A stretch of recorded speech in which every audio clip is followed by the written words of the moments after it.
Hello Steelers, and welcome to another hobby update.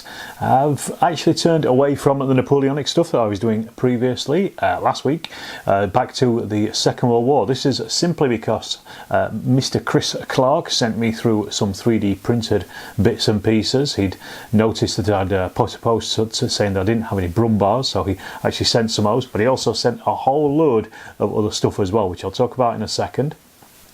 But I also, as well, a week or so ago from Bunker Miniatures, I bought some kangaroos, late war British kangaroos. So these are the armoured personnel carriers based on the Sherman chassis, basically without a turret. These were used late in the war. There was a bit of a need for an armoured personnel carrier, and this was kind of a solution. So I got these from Bunker Miniatures. They're really quickly produced. These, I think, they're originally the Bergman models that you can get the STLs for in various places, but they're obviously licensed to print them. I don't have a printer, as you know, so I'm always looking for other companies to sell these things to me. These are really lovely models, and they came through very quickly as well, and there was great communication from Bunker Miniatures. So, you know, if you're looking for some stuff, they've got quite a big catalogue of bits and pieces on their website. Go and check them out. Then, as I mentioned, Chris had also sent through quite a few things. So, because they're allied stuff, they're pretty easy to paint, to be perfectly honest, in most cases, because they're pretty much just one colour with some weathering and some decals. The first things were these M3 Scout cars. So these will be useful in Chain of Command or Iron Beam Shot Mum, or even for O Group or anything really, to be perfectly honest. He also sent some Lloyd carriers as well for the British, so these were very nice. Again, as I say, I painted all this stuff in a batch. And then finally he sent over some Willys Jeeps as well. I wasn't expecting any of this stuff because he said he was just going to send some brum bars.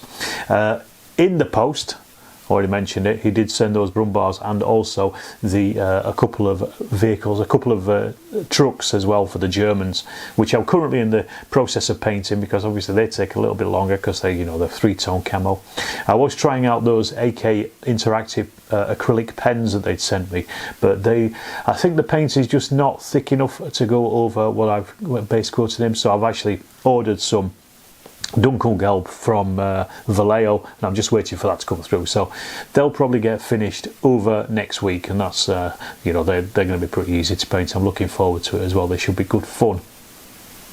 But again, I just want to say thank you massively to Chris there for sending those through. It was a huge surprise when I saw that package arrive in the post and the amount of stuff that was in there. Brilliant stuff, really liked it. However, I kind of mentioned it previously, but I haven't actually shown you any photos of it. I was able to finish off the 2 epic starter sets that Warlord had sent. I posted some pictures of these over on Instagram and on the Facebook as well for Storm of Steel. But I thought I may as well show you the pictures here for the people that aren't on those platforms. I set them all out last weekend and filmed a showcase video of those figures. I put that together. That will come out at some point in the future, because at the moment I'm doing a First World War kick with my trying to get through some of the old videos about the First World War that I made back in January, and then I'm going to be moving on to a Napoleonic season, so to speak, and I think I'll probably feature the showcase in that as well. So look out for that soon enough. That'll be coming along. Along with a few other battle reports and bits and pieces set around the Napoleonic period. But yeah, I'm so chuffed to actually finish these, and when it took me about 45 minutes or so to actually just set everything out on the table. There's that much of it. But I'm looking to get some more French at some point in the future, just to fill out some of the ranks that they've got. So I think I've got something like, I think it's about 14 battalions of French against something like 19 battalions of Allies. So I've got way more Allies at the moment than French. So I'll probably just get a couple of those brigade boxes that Warlord do, and then just add literally just some infantry to the French units. So I've probably got enough cavalry in total on both sides, I think, for decent sized games. But it's the infantry that I'm kind of lacking, particularly for the French. But yeah, it's something I'm going to look into at some point in the future. But yeah, I'm just glad to have drawn a line under that and be able to actually show it out on the table. And I have played games with it. Some people ask that when I put those pictures up. In the post, Elsewhere in the post, a bit of a mix of things this particular video. The rest of the Kickstarter for Scarface 1920 came through, and this was again another massive box. I'd almost forgotten about this. I think this is getting on for like 18 months, 2 years now since I actually put in for the Kickstarter. This is the organised crime game set in the 1920s and 30s of Chicago. A board game, and this is the expansion for it, the Bloody Business expansion. So this is almost a game in itself. Loads more figures in here, loads more cards, an extra board to stick on the side. I also got, as well as part of this, 2 extra gangs, the Golden Oaks gang, they come in their own box, and also the Red Dragon's Tongue as well, another gang as well of Chinese gangsters by the looks of it.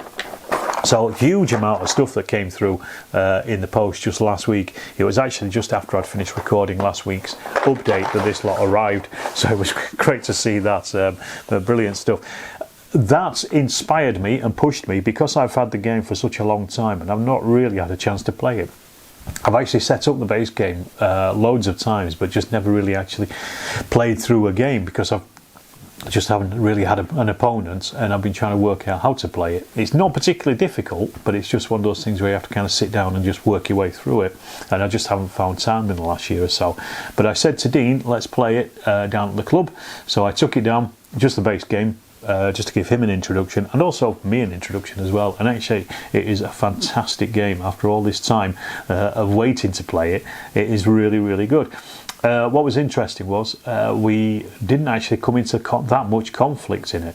We were kind of taking neighbourhoods and things across Chicago and trying to do deals and things like that, and kind of trying to work out our own different individual tactics in the game.